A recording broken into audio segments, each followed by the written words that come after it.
Ya, selamat pagi, siang, sore, ataupun malam. Salam sejahtera untuk kita semua.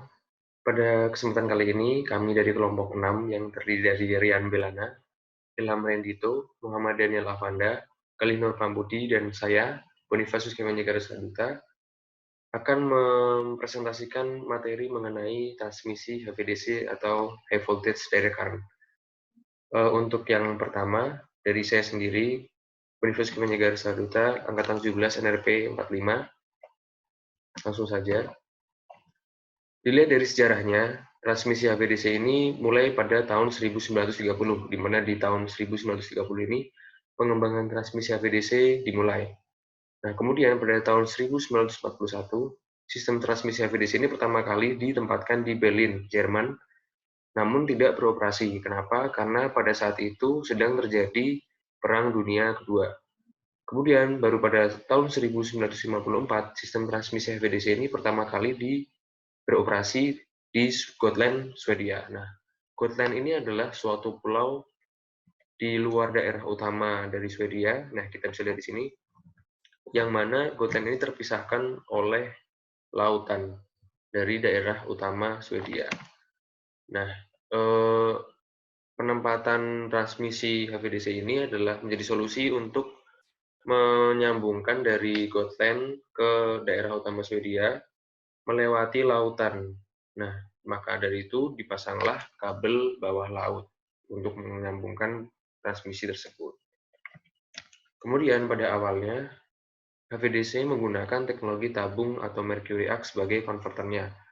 Nah, baru sekitar 20 tahun kemudian, mercury arc itu digantikan oleh tristor, tepatnya pada tahun 1970. Nah, tristor inilah yang menjadi dasar perkembangan pesat dari teknologi HVDC karena bisa dibuat untuk keperluan daya yang besar. Dibandingkan dengan transistor atau IGBT yang dengan teknologi yang saat ini memiliki kapasitas daya yang lebih kecil dibandingkan dengan tiristor. Kemudian adalah perbandingan HVDC dengan HVAC dari segi transmisinya. Jika kita lihat dari kelebihan transmisi HVDC, yang pertama, jika biaya yang besar untuk stasiun konverter itu tidak diperhitungkan, maka saluran udara dan kabel transmisi HVDC itu jadi lebih murah daripada saluran-saluran udara dan kabel AC. Kemudian yang kedua, kondisi rugi corona dan radio interferensi dari transmisi DC ini lebih kecil dibandingkan dengan transmisi AC. Kemudian yang ketiga, faktor daya saluran DC sesuai dengan sifatnya itu sama dengan 1, sehingga tidak ada rugi-rugi saluran. Kemudian yang keempat, pada transmisi DC tidak dibutuhkan operasi sinkron, sehingga panjang saluran tidak dibatasi oleh stabilitas sistem. Yang selanjutnya, rugi saluran transmisi DC lebih kecil daripada rugi saluran pada transmisi AC untuk saluran yang sama panjang. Yang kemudian selanjutnya adalah konstruksi dari transmisi DC ini yang lebih sederhana dibandingkan transmisi AC. Dan yang terakhir adalah tidak adanya skin effect atau efek kulit. Kemudian jika kita meninjau dari segi kekurangan dari transmisi HVDC, yang pertama adalah konverter yang digunakan pada HVDC ini menimbulkan arus dan tegangan harmonisa. Nah, harmonisa ini nanti akan dijelaskan di slide selanjutnya. Nah, karena harmonisa ini, maka dibutuhkan sesuatu yang namanya filter. Kemudian yang kedua, konverter itu mengonsumsi daya reaktif. Kemudian yang ketiga, stasiun-stasiun dari konverter ini masih relatif mahal. Dan yang terakhir, circuit breaker atau CP dari transmisi DC ini memiliki kerugian-kerugian dibandingkan dengan CP dari AC. Nah, selanjutnya kita melihat dari aspek ekonomi. Di sini ada suatu kurva. Kurva inilah kurva perbandingan biaya transmisi DC dan transmisi AC. Jika kita lihat,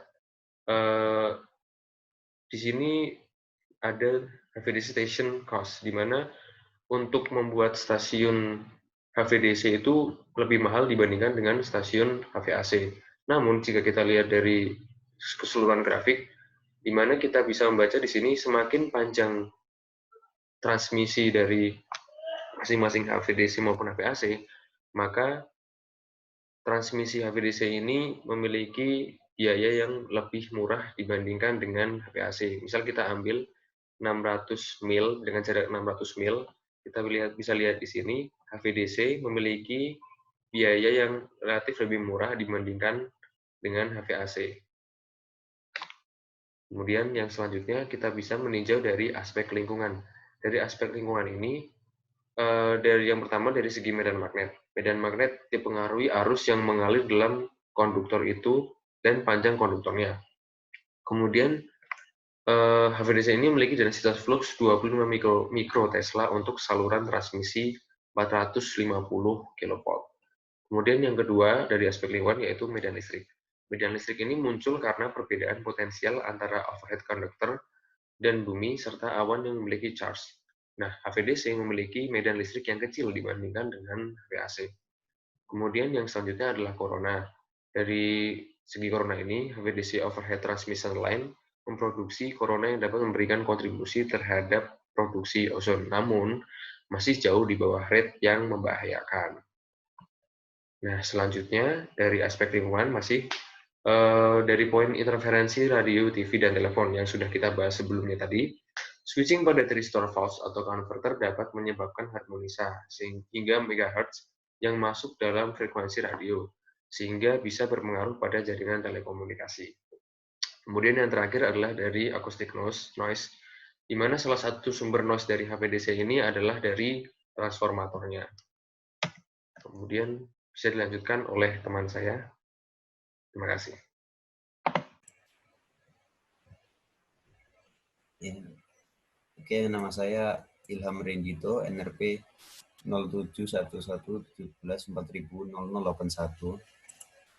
Di sini saya bagian menjelaskan power conversion atau perubahan daya. Daya yang di sini yang dimaksud adalah perubahan antara DC ke AC, karena transmisi DC diintegrasikan pada transmisi AC yang lebih dulu ada. Pertama kali digunakan di Gotland, Swedia pada tahun 1950-an. Saat itu di Swedia masih menggunakan transmisi AC, sehingga diperlukan power conversion untuk mengintegrasikan HVDC ini ke transmisi AC yang sudah ada. Alat-alat yang digunakan untuk power conversion pada transmisi DC adalah 1. Thyristor, 2. 3-phase half bridge converter dan full bridge converter, serta satu lagi adalah 12 bridge converter. Untuk yang pertama, thyristor.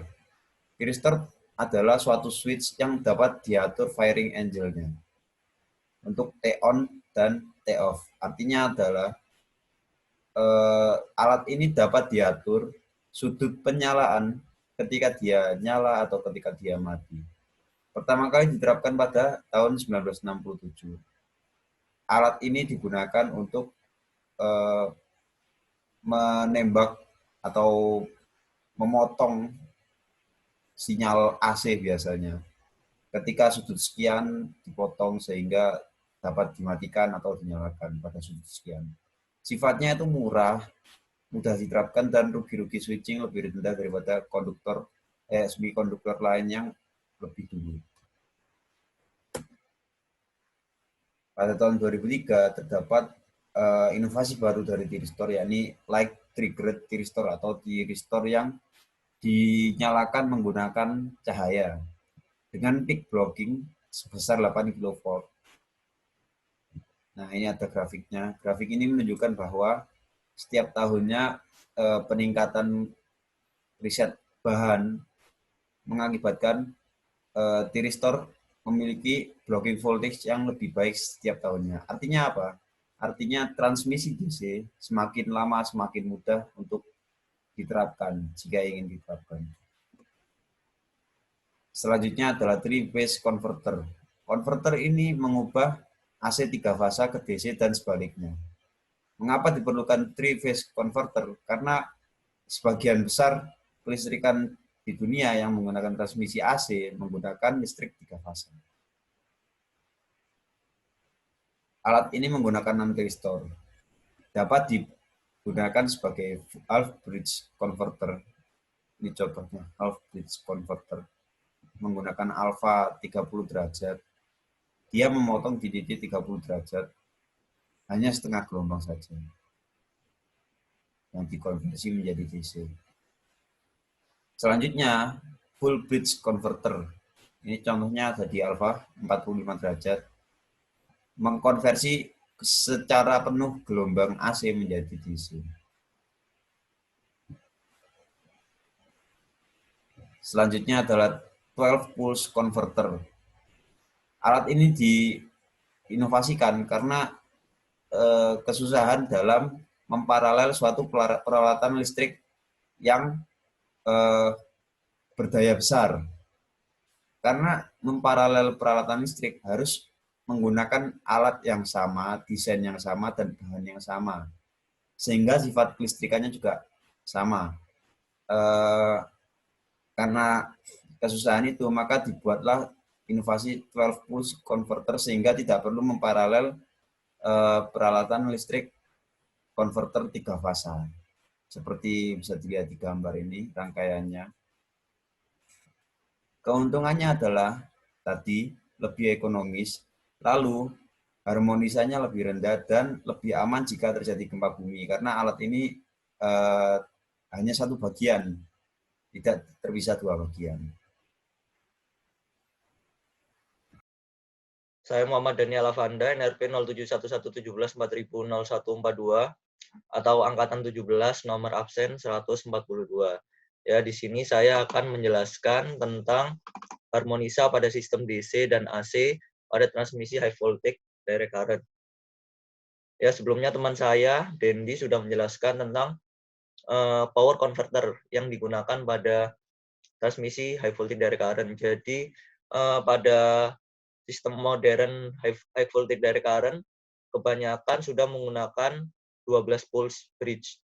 Nah, semakin besar pulse yang digunakan ini juga akan menyebabkan beberapa ketidakuntungan. Contohnya yaitu adanya harmonisa ini. Jadi semakin besar pulse bridge yang digunakan, maka akan semakin besar harmonisa. Jadi disadvantage dari harmonisa ini contohnya dapat menyebabkan distorsi voltage atau additional loss, overheating, dan interferensi harmonisa. Nah, power converter tadi ini yang merupakan sumber-sumber dari harmonisa ini. Pada sistem atau sisi DC-nya, jadi power converter tadi pada sistem DC-nya akan menyebabkan harmonisa pada tegangan. Sedangkan pada sisi AC, power converter tadi akan menyebabkan harmonisa di sisi arus di bagian AC. Nah, kita lihat pada gambar. Yang pertama ini adalah bridge 6 pulse yang dihubungkan, trafo power converternya dihubungkan secara YY, di mana besar tegangannya akan menyebabkan ripple 6 kali frekuensi fundamentalnya. Dapat dilihat juga pada trafo power converter yang dihubungkan secara Y delta juga terjadi ripple, di mana karena digunakan 12 pulse, ketika dua bridge ini dihubungkan, maka akan menyebabkan ripple yang sangat besar. Gabungan antara yang dihubungkan dengan YY dan Y delta. Selanjutnya pada sisi AC, ini power converter ini akan menyebabkan interferensi atau harmonisa pada arusnya. Jadi pada sisi AC ketika power transformer dihubungkan secara YY, maka bentuk arusnya akan rektangular. Sedangkan fundamental komponennya terlihat berbentuk sinusoidal. Begitu juga ketika digabungkan secara Y delta, bentuknya akan rektangular. Dan ketika kedua trafo ini atau kedua power converter ini digabungkan secara seri sehingga terjadi 12 pulse sistem, maka distorsi tadi akan tergabung dan berbentuk rektangular seperti ini. Tidak seperti fundamental komponennya di mana berbentuk sinusoidal sempurna.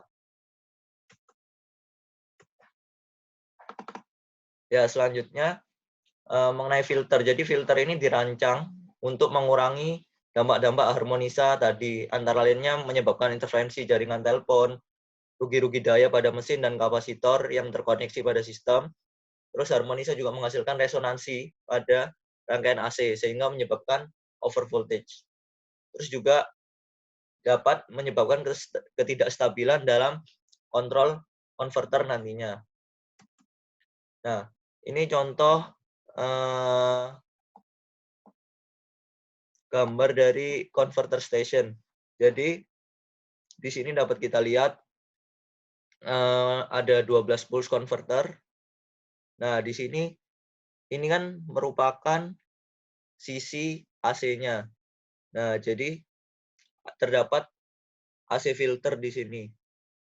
Begitu pula di sisi DC. Di sisi DC terdapat DC filter, di mana ini akan mengurangi harmonisa yang terjadi pada sistem yang disebabkan oleh pulse converter tadi. Mungkin sekian dari saya. Terima kasih. Oke, terima kasih kepada yang telah membahas materi sebelumnya. Sekarang saya akan membahas materi selanjutnya. Sebelumnya, memperkenalkan nama saya Rian Belana, NRP 071117 saya akan membawakan materi tentang Insulation Coordination of HVDC. Oke, untuk definisi sendiri, kita kutip dari IEEE, yaitu selection of insulation strengths consistent with expected over voltage to obtain an acceptable range of failure. Yang diartikan dalam bahasa Indonesia yaitu pemilihan kekuatan insulasi yang konsisten dengan tegangan lebih yang diharapkan untuk mendapatkan resiko kegagalan yang dapat diterima. Nah, di sini maksud dari pemilihan kekuatan insulasi yang konsisten dengan tegangan lebih yaitu suatu kemampuan isolasi, alat pengaman atau proteksi yang mampu menahan tegangan dalam kondisi normal maupun saat terjadi gangguan tegangan sehingga mencegah kerusakan sistem. Pada sistem transmisi ini rata-rata itu memiliki arus yang kecil karena tegangannya dinaikkan. Karena tegangannya dinaikkan maka tegangannya sangat tinggi. Nah, di sistem transmisi ini bermain di tegangan tinggi. Maka diperlukan insulasi yang tahan dan konsisten untuk menahan tegangan yang sangat tinggi. Nah, kemudian di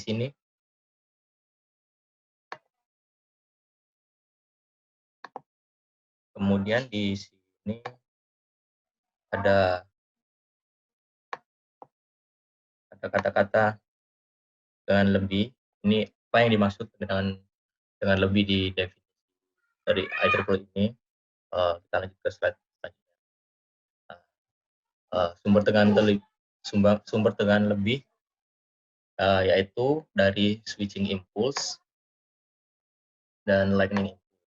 Untuk switching impulse itu biasanya disebutkan oleh switching operation, itu putus nyambungnya generator. Kemudian di lightning impulse itu biasanya disebabkan oleh sambaran petir langsung. Di sini switching impulse memiliki voltage waveform-nya itu 250 mikrosecond, sedangkan wave tail-nya 2500 mikrosecond. Kemudian lightning impulse memiliki waveform 1,2 mikrosecond, sedangkan wave tail-nya memiliki 50 mikrosecond. Nah, di sini apa yang dimaksud dengan wavefront dan wave tail?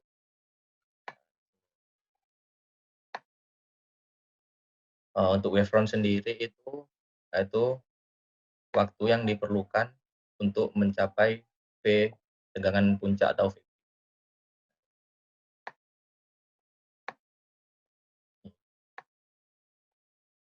Kemudian wave tail itu waktu yang diperlukan saat discharge.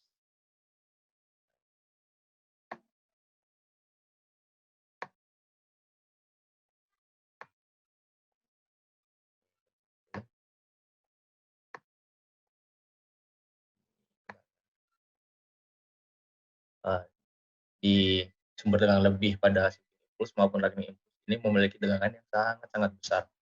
Oleh karena itu, dapat berpotensi merusak sistem peralatan transmisi. Kemudian selanjutnya, karena tegangan yang sangat besar, maka diperlukan pengaman, yaitu arrestor. Untuk pengertian sendiri, yaitu suatu alat yang berfungsi sebagai pengaman instalasi listrik dari tegangan yang sangat besar akibat peristiwa eksternal maupun internal. Eksternal tadi itu sambaran petir, internal itu switching generator itu ya. Kemudian ini kurang lebih seperti ini bentuk arrestor. Kemudian untuk prinsip kerjanya saat keadaan tegangan yang normal, maka arrestor itu belum bekerja, fungsinya cuma mengalirkan aja, masih berfungsi sebagai isolator atau mengalirkan line ke line aja.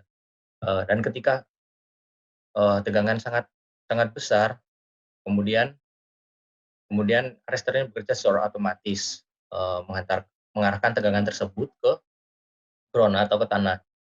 Ya, jadi itu prinsip kerjanya. Kemudian untuk materi selanjutnya akan dibahas teman saya.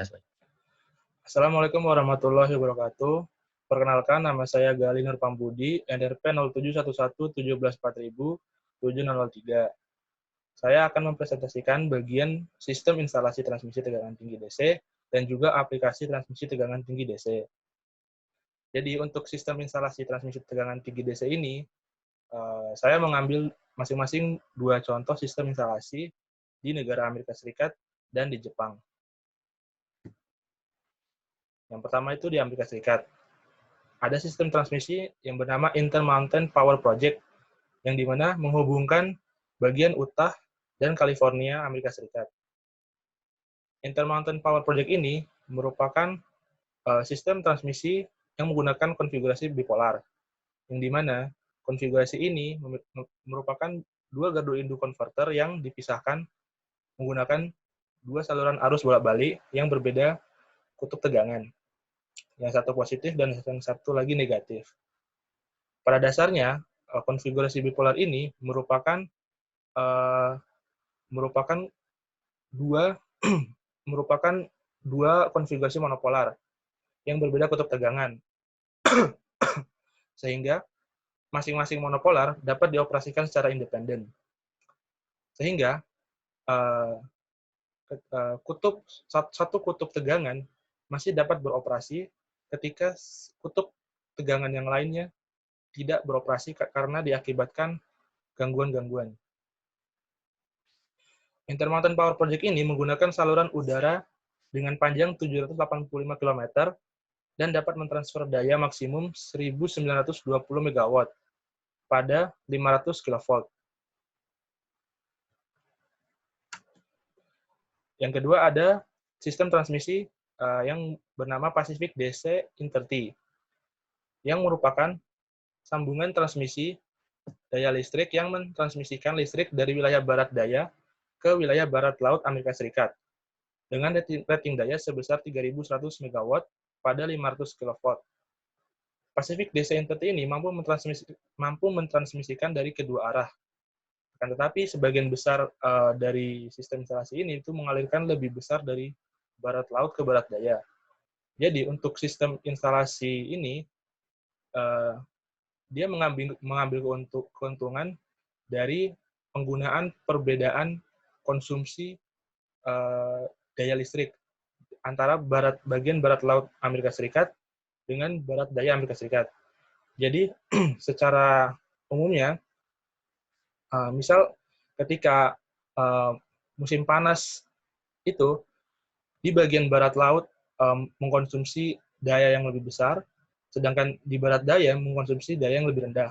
Sebaliknya, ketika musim dingin, di bagian barat laut mengkonsumsi daya listrik lebih kecil, sedangkan di barat daya mengkonsumsi daya listrik lebih besar. Jadi,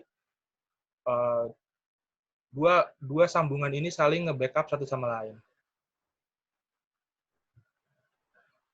Kemudian berlanjut ke negara Jepang. Yang pertama ada sistem instalasi yang bernama Shin Shinano. Shin Shinano merupakan fasilitas HVDC back-to-back. Fasilitas ini dilengkapi dengan tiristor dan mulai beroperasi pada tahun 1977. Cincinnati beroperasi dengan tegangan DC pada 125 kV. Dan sebelum dilakukan pemanjangan jalur transmisi pada tahun 1992, daya maksimumnya adalah 300 MW. Dan setelah dilakukan pemanjangan jalur, sekarang sudah menjadi 600 MW. Kemudian yang kedua ada sistem instalasi HVDC Hokkaido Honshu. Sesuai dengan namanya, sistem instalasi ini menghubungkan interkoneksi jaringan listrik antara bagian Hokkaido dan bagian Honshu di Jepang. Sistem transmisi ini memiliki panjang saluran sebesar 193 km dengan saluran udara sepanjang 149 km dan saluran kabel bawah laut sepanjang 44 km. Proyek ini mulai beroperasi pada tahun 1979 oleh J-Power. Sistem transmisi ini merupakan jalur HVDC monopolar dengan tegangan operasi 250 kV dan daya rating 300 MW. Monopolar sendiri merupakan konfigurasi dua gardu induk konverter yang dipisahkan menggunakan satu saluran arus searah berjarak jauh.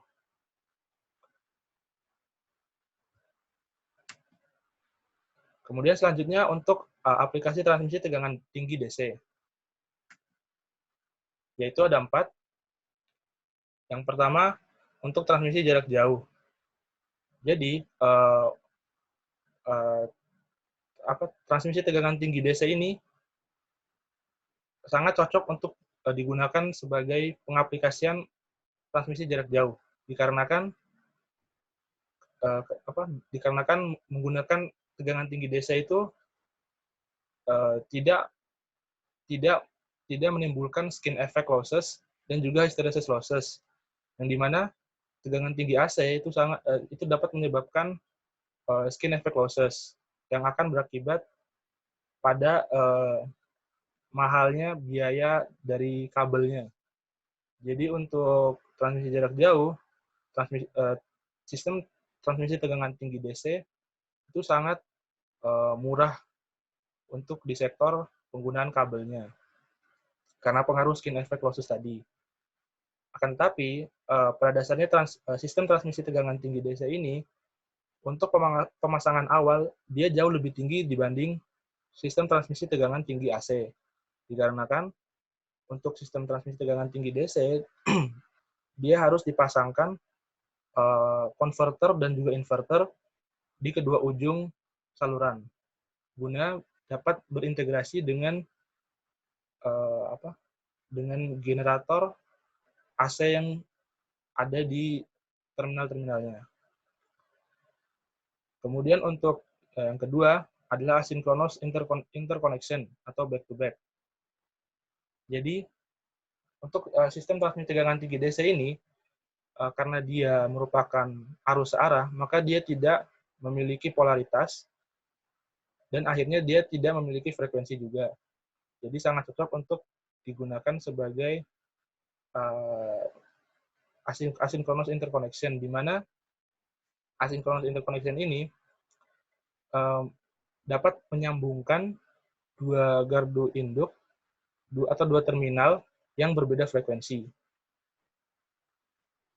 Contohnya dari gardu induk A yang merupakan gardu induk dengan frekuensi 50 Hz itu dapat disambungkan ke gardu induk B yang frekuensinya 60 Hz. Jika menggunakan transmisi tegangan tinggi AC itu tidak bisa dilakukan penyambungan antara gardu induk 50 Hz dengan gardu induk 60 Hz. Kemudian yang ketiga, untuk transfer daya dalam jumlah yang sangat banyak. Karena yang digunakan ini adalah arus DC, tegangan tinggi DC, maka daya yang dihasilkan itu murni daya aktif. Tidak seperti tegangan tinggi AC, daya yang dihasilkan itu gabungan dari daya aktif dan juga daya reaktif. Dan juga karena sistem transmisi tegangan tinggi DC ini tidak memiliki skin skin effect losses tadi seperti transmisi tegangan tinggi AC, maka dapat mentransfer daya dalam jumlah yang cukup banyak dan dengan sedikit losses. Kemudian yang selanjutnya, yang keempat adalah untuk HVDC network grids atau multi terminal. Jadi karena yang tadi sebelumnya tentang asynchronous interconnection itu dapat menyambungkan kedua gardu induk yang berbeda frekuensi tadi, maka bisa ditambahkan beberapa gardu induk tambahan atau gardu induk baru, yang dimana sebenarnya konfigurasi multi terminal ini adalah suatu bentuk perluasan dari konfigurasi bipolar, di mana dengan menempatkan gardu konverter baru di tengah-tengah saluran bipolar.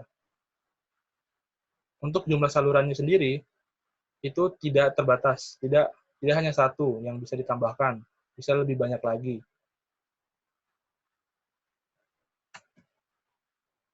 Sekian presentasi dari kami, lebih dan kurangnya kami mohon maaf. Wassalamualaikum warahmatullahi wabarakatuh.